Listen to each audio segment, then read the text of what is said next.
Okay, part 2, 1978 Mustang King Cobra. Rewiring the dash and removing the tachometer RPM gauge that was sitting right up here. It did quite a bit of damage when it was mounted. Damaged the dash top. They also drilled a hole through the dash to wire it, and so it just didn't look great. I'm going back to the original RPM tachometer gauge, which is on your cluster. This is what your gauge cluster looks like, removed. Okay, and so what you have when you will first remove your gauge cluster, this is your tachometer wiring right here. So there's a great schematic online that shows you which wires are for what. I don't know if I can get close to this. So most of these, the wiring schematic that I did find online matched mine exactly. And so the problem with mine, though, it did stop working at some point. And how do I know that? I went ahead and tried to wire directly back into the old RPM gauge, the tachometer, and it didn't work. And so I removed this. So this piece sits on the back of your tachometer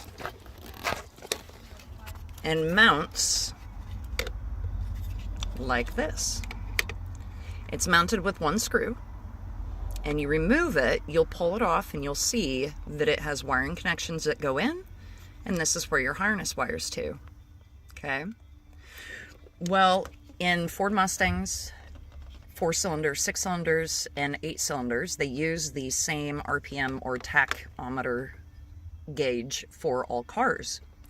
The problem with that is for the 8 cylinder, you needed a tachometer modifier. I don't know what these are called. It totally slipped my mind right now, but these pieces can go bad. So currently right now I'm going to be running without it. The problem with not using this is that the RPM gauge, the tachometer, will read 2 times the RPMs put out by the motor. So if I'm idling at 1,000 RPMs, I'm actually going to be showing 2,000 RPMs on this tachometer gauge. So I just have to keep that in mind when I'm looking at it.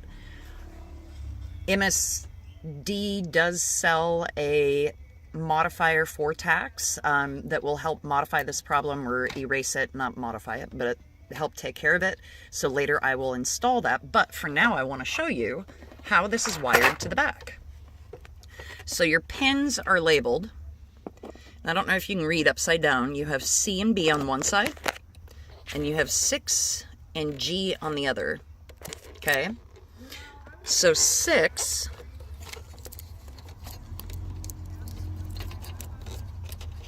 the 2 top pins are going to be your ground. Okay? Which is pins 6 and C. Pin B is going to be for the coil. Pin, and I think that's G if I'm not blind enough as it is. Oh, pin 6. So it's pin G and C are for ground. G and C. 6 is your hot lead.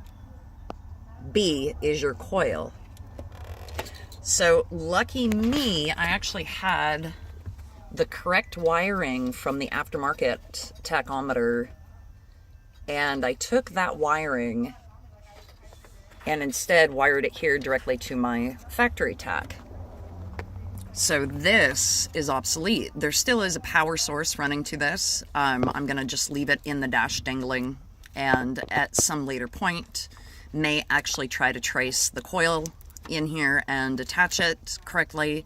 But for now I'm going to be using the aftermarket wiring that was put in because the motor was rebuilt and a new coil was put in.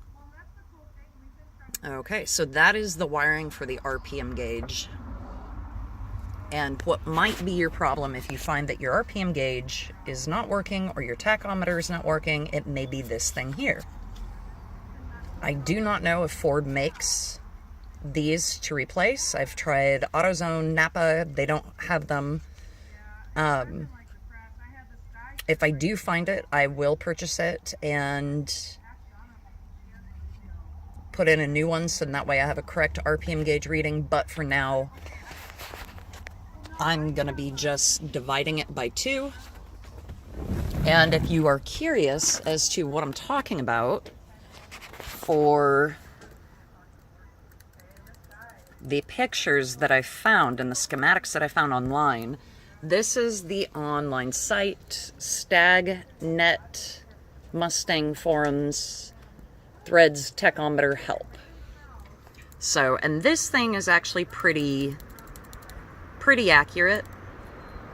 It did fit my tachometer. I was able to wire my tachometer from the information that they provided there. So that is the information you might need, hopefully, to fix your tachometer.